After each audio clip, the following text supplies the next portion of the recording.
Vivemos uma onda de ataques ao movimento pentecostal e a fé de muitos tem se esfriado. É chegada a hora de clamarmos por um avivamento para nosso tempo. A promessa é para vós e vossos filhos. Uma campanha nacional pela busca do batismo com o Espírito Santo e dos dons espirituais. Acesse campanhaapromessa.com.br. Uma realização CGADB e CPAD.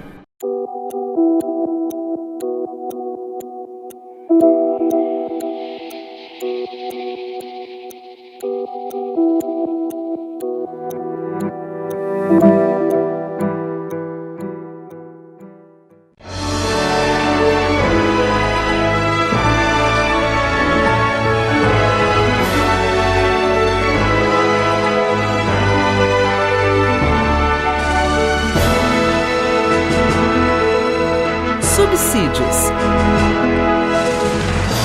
Lições Bíblicas Adultos. Lição 4. Dons de poder.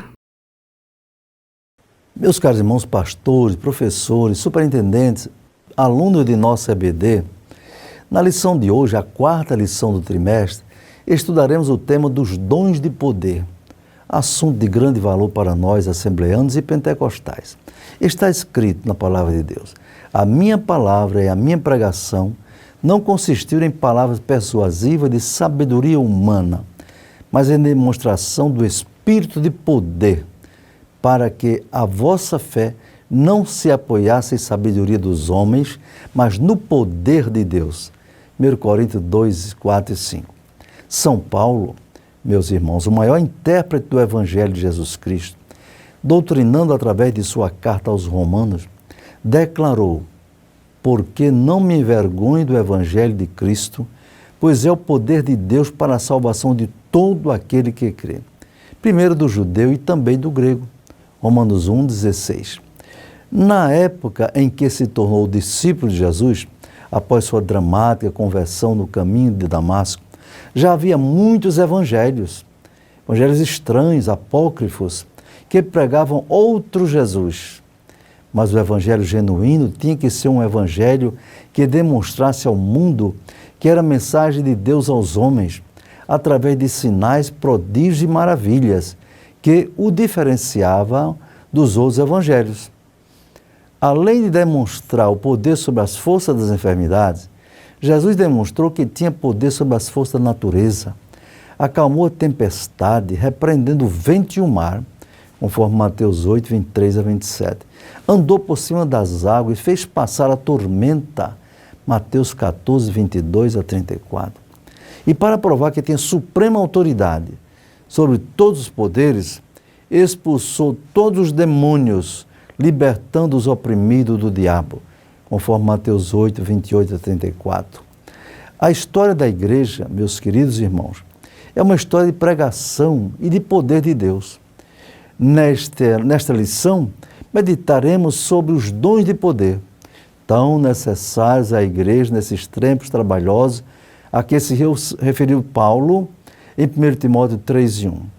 Desses dons de poder são divididos em 3 tipos. Primeiro, o dom da fé, 1 Coríntios 12, 9. O que significa a fé? A fé, na palavra, no grego original, é pisteu, no latim é fides, é a confiança que depositamos em todas as providências de Deus. É a crença de que Ele está no comando de tudo e que é capaz de manter as leis que estabeleceu. É a convicção de que a sua palavra é a verdade. A melhor definição de fé é anunciada pelo autor do livro aos Hebreus, que recebeu uma profunda inspiração para a descrição dessa virtude cristã. Disse ele: ora, a fé é o firme fundamento das coisas que se esperam e a prova das coisas que não se veem. Hebreus 11, 1. Vemos nessa definição 3 elementos essenciais à fé, ou que podemos chamar da trilogia da fé. Primeiro, ela é fundamento ou base para a confiança em Deus. Segundo, ela envolve a esperança, a expectativa segura do que se espera da parte de Deus. Terceiro, ela é a prova das coisas que não se veem, mas são esperadas, ou significa convicção antecipada. Segundo lugar, Vejamos a fé como dom. O dom da fé pode ser considerado como um dom especial da fé para necessidade particular. Alguns o definem como a fé que remove montanhas, trazendo manifestações incomuns, o extraordinário do poder de Deus. Vemos esse dom operando na vida de Daniel. Foi lançado na cova dos leões, mas creu em Deus e foi liberto sem qualquer dano para a glória de Deus. Não é? Vemos os 3 jovens hebreus, Sadraque, Mesaque e Abidênego, companheiros de Daniel, lançados na fornalha aquecida 7 vezes pelo rei Nabucodonosor. E saíram de lá sem ao menos ter cheiro de fumaça em seus vestidos ou nos seus cabelos. Eles tiveram a fé especial dada por Deus. Vemos esse dom na vida de Paulo. Ao colocar alguns pedaços de madeira numa fogueira, ele foi picado por uma cobra venenosa, conhecida na região. Os nativos logo imaginaram que Paulo iria perecer dentro de pouco tempo, pois sabia que o efeito do veneno era mortal. Mas o servo de Deus simplesmente sacudiu a mão e a víbora caiu no fogo e nada lhe aconteceu. Esse fato foi tão impactante que os bárbaros mudaram de ideia e pensavam que Paulo seria um deus. Já pensou? Atos 28, 1 e 6. Em segundo lugar, um outro tipo de dons de poder, os dons de curar. Dons de curar, 1 Coríntios 12, 9. Os dons de curar, no plural, são recursos espirituais de caráter sobrenatural que atuam na cura de enfermidades físicas, psicossomáticas ou emocionais. Sua concessão à igreja deve-se ao fato de que Deus quer dar saúde a seu povo. No Antigo Testamento, ele manifestava ao povo de Israel como Jeová Rofeca, ou Jeová Rafá, o Senhor que sara, como está lá em Êxodo 15, 26. Também no Salmo 103, versículo 3. É a promessa de Jesus à sua igreja, amados, a delegação de poder para curar enfermidades, como parte da missão de pregar o Evangelho. Está escrito, e estes sinais seguirão os que crerem, Jesus disse, né? Em meu nome expulsarão demônios, falarão novas línguas, pegarão na serpente, e se beber alguma coisa mortífera, não lhes fará dano algum. E imporão as mãos sobre os enfermos e os curarão. Marcos 16, 15 a 18. É interessante notar que todos os outros dons estão no singular, mas os dons de curar estão no plural.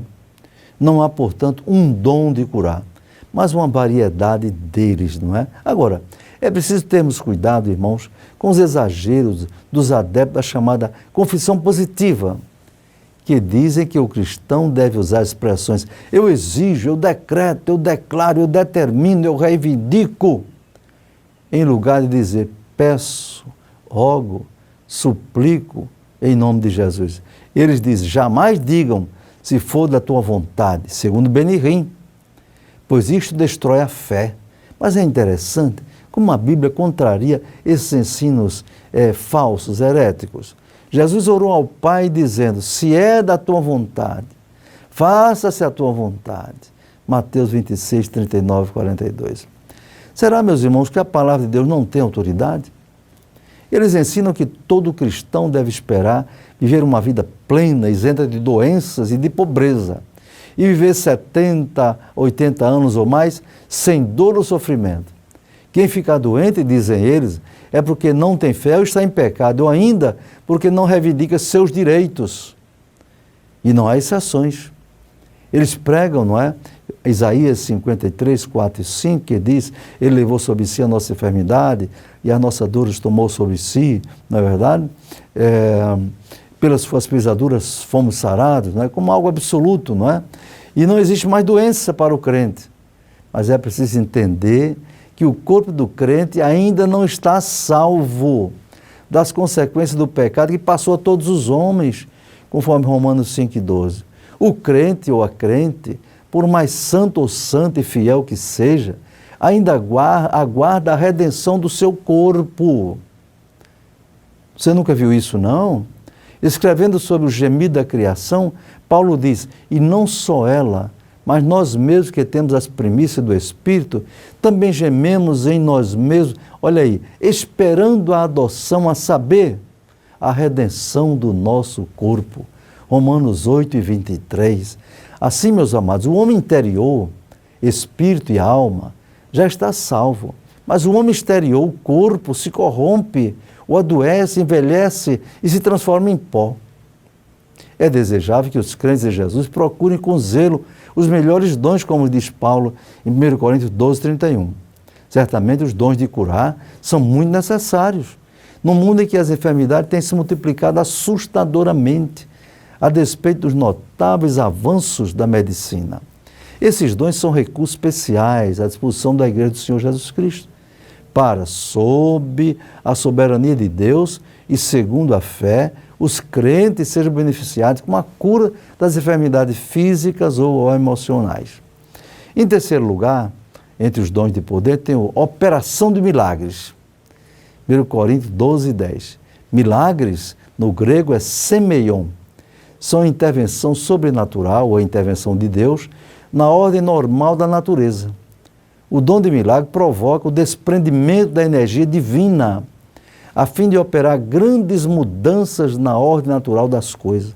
O milagre é uma manifestação de poder sobrenatural no reino natural. Esse dom também é chamado de dom de operação de maravilhas. No grego é energemata, dunameon. Desses termos gregos derivam as palavras energia e dinamite. São palavras plurais, não é? No idioma original. Isso dá a entender que pode haver uma variedade enorme de milagres operados pelo poder de Deus, pelo poder do Espírito Santo. Jesus ressuscitou a filha de Jairo, que havia falecido há pouco tempo, conforme Marcos 5:22-24. Alguém poderia alegar em sua mente racionalista que a menina não morrera, mas experimentara apenas um estado cataléptico ou de um sono profundo e passageiro. Mas para que não pairasse dúvida sobre o poder, sobre o poder de Jesus, né, o poder sobrenatural de Cristo sobre a morte, ele se deixou demorar onde se encontrava ao receber a notícia de que Lázaro, seu amigo de Betânia, estava muito enfermo, à beira da morte. Em seguida, ele cientificou aos seus discípulos que Lázaro houvera morrido. Ao chegar em Betânia, já fazia 4 dias do falecimento de Lázaro.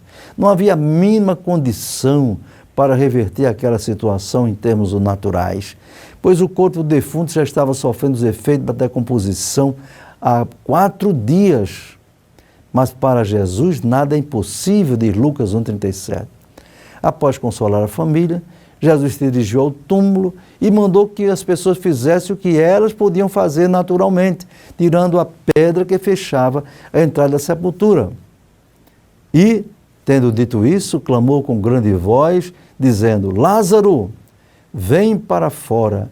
E o defunto saiu, tendo as mãos e os pés ligados com faixas, e o seu rosto envolto num lenço. Disse Jesus: desligai-o e deixai-o ir. Muitos, pois, dentre os judeus que tinham vindo a Maria e que tinham visto o que Jesus fizera, creram em Jesus. João 11, 43-45. Completando a demonstração real de que a morte não vence o autor da vida, Jesus ressuscitou Lázaro após 3 dias na sepultura, cumprindo o que ele dissera para os seus discípulos, não é?